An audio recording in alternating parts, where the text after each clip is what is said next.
श्रीधरनगर से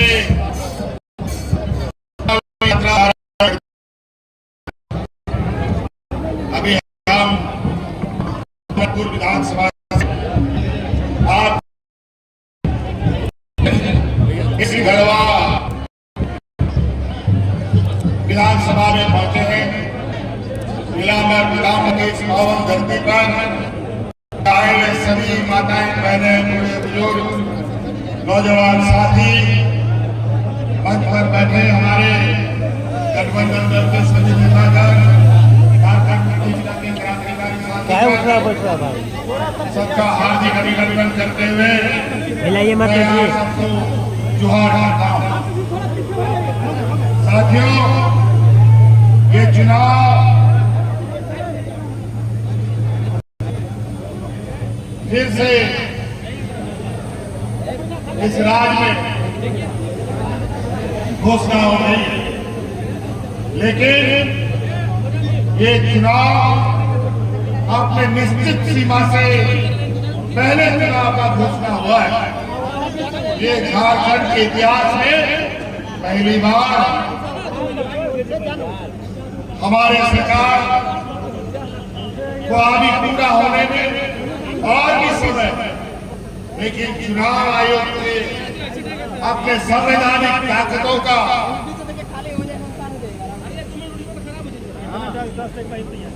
इस तरीके से उपयोग कहीं न कहीं ये चिंता का विषय है कि किसी भी सरकार को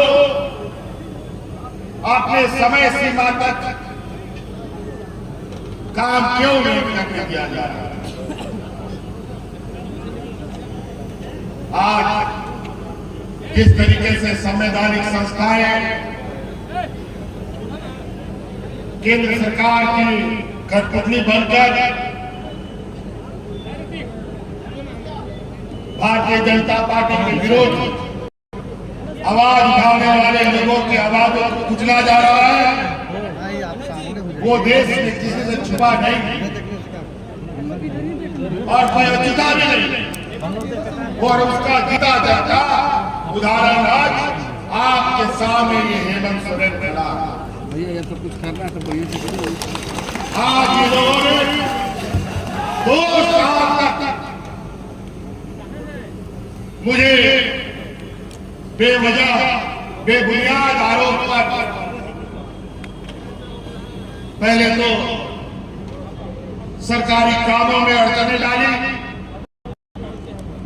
और जब हम लगातार गरीब गुरुआ, यहाँ के आदिवासी, मूलवासी, किसान, अल्पसंख्यक काम कर रहे हैं, तो इन लोगों ने आखिरी कहा कि ये जेल भी डाला।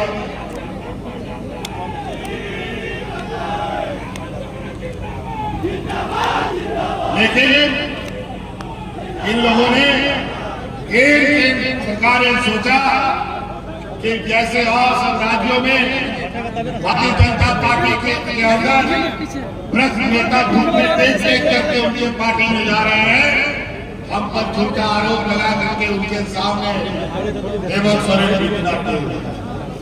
लेकिन उनको पता नहीं है ये शिबू सोरेन का बेटा है। हेमंत सोरेन जिंदाबाद। कभी किसी के सामने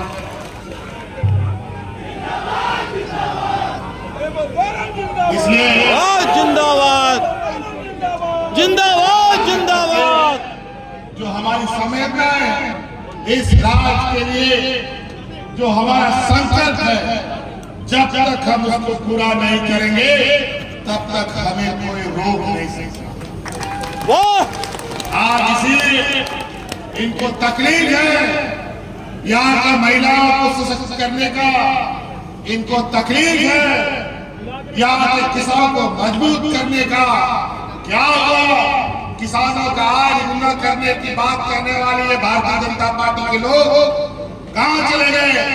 आज किसानों का आंदोलन से 1000 किसान की मौत चली गई, लेकिन ना किसानों का आय दुगना हुआ, ना एमएसपी उनका बस की घोषणा हुई। आज हमारी सरकार ने इस राज्य के किसानों का 2 लाख रुपया का ऋण करने का काम। जय हो हेमंत सोरेन जिंदाबाद। हमें पता है इस राज्य में गरीब गुरुआ किसान मजदूर कितने तबके के हैं, इसीलिए आज हमारी हर एक योजना ऐसी है जो हमारे गरीब युवा को मजबूत करने का काम करेगा। आज आपको याद कीजिए, हम तो सरकार में रहे हैं, एक तो ये राज्य अपने आप में गरीबी और पिछड़ापन का दर्द झेलता है। गढ़वा से अछूता नहीं रहा है। गढ़वा तो ऐसा एक राज्य का कोना है ना, हमेशा से प्राकृतिक समस्याएं भी और सरकार की नजर आता पहुंच भी नहीं पाते थे। और आज 5 साल के अंदर कोरोना के चुनौती से लड़ते हुए और इन बेईमानों के साथ भी लड़ते हुए इस गढ़वा क्षेत्र को, पलामू प्रमंडल को, चाहे वो बिजली हो, चाहे पानी हो, चाहे आगे देख लीजिए आपका ये शहर के अंदर में ना यहाँ के ये सामने खड़ा नीलांबर सांस्कृतिक भवन आज से 5 साल पहले इसका क्या हालत था। मिथिलेश ठाकुर भैया जिंदाबाद। से 5 साल पहले यह कलेक्टर भवन कहा था। आज देख लीजिए रिंग रोड कैसे बना, आज सड़कों का जाल कैसे आ रहा है। आज यहाँ पर 24 घंटा नहीं तो 18 घंटा बिजली कैसे मिल रहा है। जिंदाबाद मिथिलेश ठाकुर जिंदाबाद। 22 घंटा लाइन रहता है। फिर भी आज हम लोगों ने इस राज्य के गरीबों को ध्यान में रखा। हमें पता है बरसों से लोग जिस गरीबी के गर्भ में दबे हुए हैं उनको निकालने में अभी समय लगेगा। इसलिए अभी तो 2.5 घंटा बिजली मिलता है।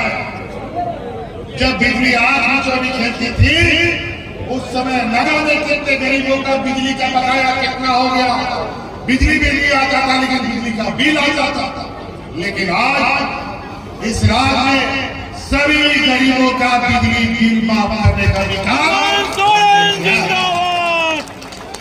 और इस राज्य में गरीबों को, आम नागरिकों को, चाहे शहर में हो गांव में हो, 200 यूनिट बिजली फ्री भी हमने मिथिलेश ठाकुर भैया जिंदाबाद। आज महिला समाज, महिला सशक्तिकरण पर आज महिलाओं को हम 1000 रुपया महीना देंगे। और हमने कहा था कि अभी सरकार बनने दीजिए, हर एक घर में 1 लाख रुपया पहुंचाने का हम और ना जाने 1 महीना 2 महीना 3 महीना का तो महिलाओं को पैसा मिल गया। हम महिलाओं से जानना चाहते हैं आपके खाता में पैसा आ रहा है कि नहीं आ रहा। हाथ दीजिए। और 1 लाख रुपया का तो हमारा वादा है, वो वादा पूरा करने का रास्ता हम तय कर चुके हैं। और दिसंबर महीने से 2,500 रुपया महिलाओं के खाते में जाएगा। जिंदाबाद। तो इसलिए कई सारी चीजें हैं। अगर हम गिनाने लगे इन चुनौतियों के बीच में भी कोरोना काल क्या कीजिए, जब दुनिया लॉकडाउन था, गाड़ी मोटर हाथ बाजार सारा बंद, उस समय आपके भाइयों को, आपके परिजनों को, देश विदेश में फंसे लोगों को हवाई जहाज से ढो करके हम आपके घर में पहुंचाने का काम करते हैं। इसीलिए इनसे पूछिएगा कि 15 लाख रुपया घर के खाता में देने वाला कहा गया? 15 लाख रुपया आया क्या आपके खाता में? नहीं आया है, नहीं आया। महंगाई हटा गया। आज सिलेंडर की बात करते हैं, हम लोग की सरकार थी, केंद्र सरकार में 400 रुपया सिलेंडर मिलता था, आज 1200 रुपया 1300 रुपया सिलेंडर मिलता है। आज ये लोग पॉकेट मार रहे हैं, आपका पॉकेट से कब पैसा निकाल लेगा आप जब घर जाइएगा कपड़ा बदलिएगा तब पता चलेगा पॉकेट तो फट गया। ये लोग वोट बोल रहे हैं, इसलिए समझ में रहिएगा। हिंदू मुस्लिम करेगा, सिख ईसाई करेगा, अगड़ा पिछड़ा करेगा, यही इसका चुनावी रणनीति। आज इस राज्य में शान भाव से हिंदू मुस्लिम सिख ईसाई सभी भाई बहन रहते हैं। आज इस पावन धरती को, हमारे बंशीधर नगरी को और हमारे बंशीधर के उस त्योहार को, राष्ट्रीय त्योहार, हमारी सरकार के लिए इसको दर्जा दिया है। जय हो, जय हो। अरे ये तो भगवान को भी नहीं छोड़ते, इंसान को कहाँ छोड़ेंगे। आप देखिए लोकसभा चुनाव में राम जी को कितना ठगा इन लोगों ने, और आखिरकार राम जी ने ऐसा तमाचा मारा कि आज बैसाखी के सहारे सरकार में आ गए। जय हो।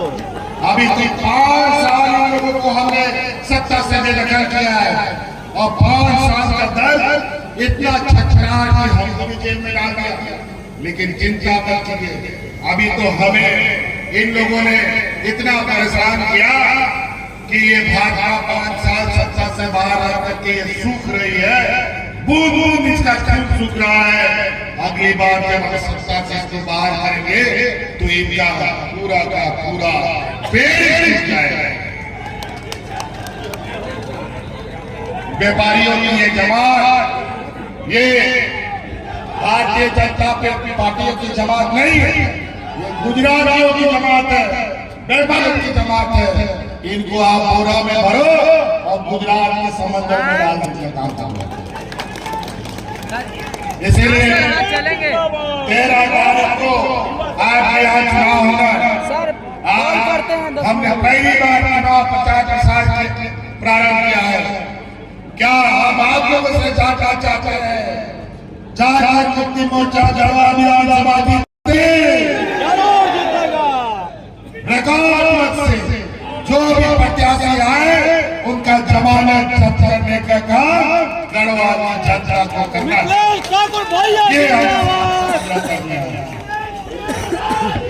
मिथिलेश फिर से जो काम करेगा, आज देखिए आज कौन सा काम नहीं है, लेकिन इतने बड़े चुनौती भरे वक्त में आज इन मेहमानों के साथ लड़ते झगड़ते काम का कितना मुश्किल रहा। आप लोगों के बीच में तो मैं पहली बार में कई बार आया, क्या हम उसमें ऐसा लिखते थे क्या? अब देखो क्या हाल कर दिया इन लोगों ने। 5 साल मुझे और हमारी सरकार को इतना तबाह किया कि आज यह हालत हो गई। लेकिन अब हम उसको यही समझाए, ये दाढ़ी बाल की बात नहीं है। Like, share, and subscribe. www.in